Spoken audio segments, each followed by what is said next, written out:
कदम कदम बढ़ाया जा, खुशी के गीत गाया जा, ये जिंदगी है कौम की कौम पे लुटाया जा।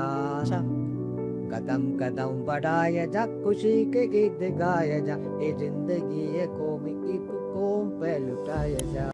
कदम कदम बढ़ाया जा নেতাজি সুভাষচন্দ্র বসু এবং তার আজাদ হিন্দ ফৌজের এই থিম সংটি এতদিন আপনারা শুনেছেন বিভিন্ন গায়কের মুখ থেকে, কিন্তু আজ যিনি আপনাদের সামনে এই গানটি পরিবেশন করলেন তিনি কিন্তু আজাদ হিন্দ ফৌজের একজন সক্রিয় সৈনিক ছিলেন, লেফটেন্যান্ট আর মাধবন পিল্লাই। কি শিহরিত হয়ে উঠলেন তো? বিশ্বাস হচ্ছে না তো? লেফটেন্যান্ট আর মাধবন পিল্লাই মাত্র 16 বছর বয়সে রাসবিহারী বসুর হাত ধরে যোগ দিয়েছিলেন আজাদ হিন্দ ফৌজে।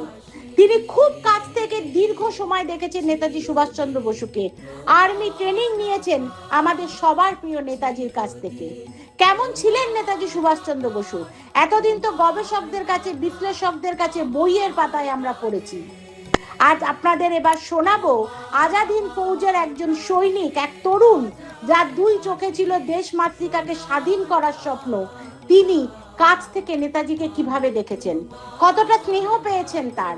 সামান্য একজন সৈনিক থেকে ধাপে ধাপে কিভাবে তিনি লেফটেন্যান্টের পদে উন্নীত হলেন, কি বলেছিলেন নেতাজি তাকে, সমস্ত কিছু শুনতে চোখ রাখুন আমাদের পডকাস্টে। 15ই আগস্ট স্বাধীনতা দিবসে দেশ মাতৃকাকে উৎসর্গ করলাম আমার এই পডকাস্ট।